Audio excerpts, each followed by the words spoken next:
Everyone. Hopefully, you're excited for this last week, just as I am, and ready to move on to more material in weeks to come for other classes. So, it's been fascinating looking at Rene Descartes' meditations, and for this first discussion post, I just want to make some comments on the first two meditations with regard to the indubitable truth that Descartes is searching for. And I find it interesting that in these meditations he even makes the statement that he wanted to be certain about anything, even if it meant being certain that everything else was uncertain. And while I find that humorous, it also is very telling of Descartes' deep desire and longing for foundational truth. Truth that would be the precursor to all other truth and reality. And so I believe that Descartes sees the need for this because it then sets the stage for all reality and everything in human life, and it gives hope for immortality in the life to come. Finding certainty in this life should also help find certainty in the life to come, and if there really is a life to come or not. So I can see why he was doing that.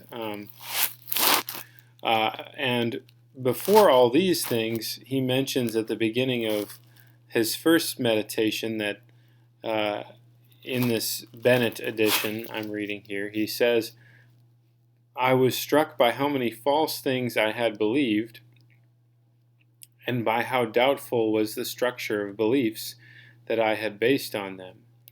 I realized that if I wanted to establish anything in these sciences that was stable and likely to last, I needed to demolish everything completely and start again from the foundations." So he wanted to find some stability in what he had been studying, and he wanted to rewrite basically everything that he had believed because he knew that there was some falsehood in his beliefs, and the only way to actually get truth in an extension of beliefs is to have a true foundation.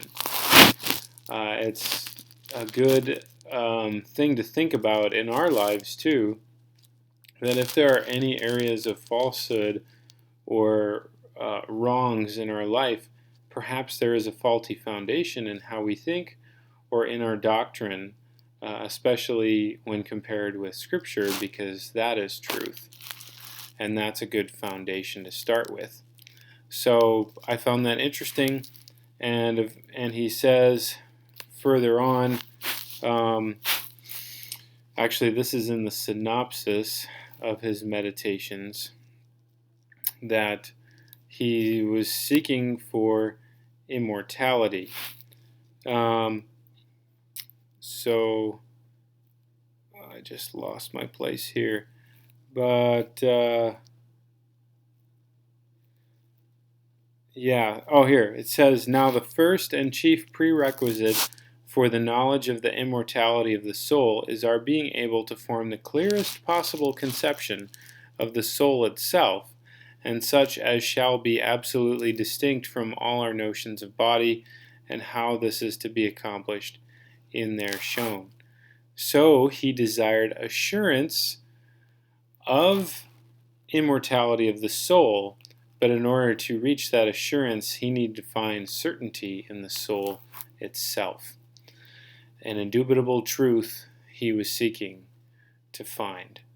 So that's my assessment of Meditations 1 and 2.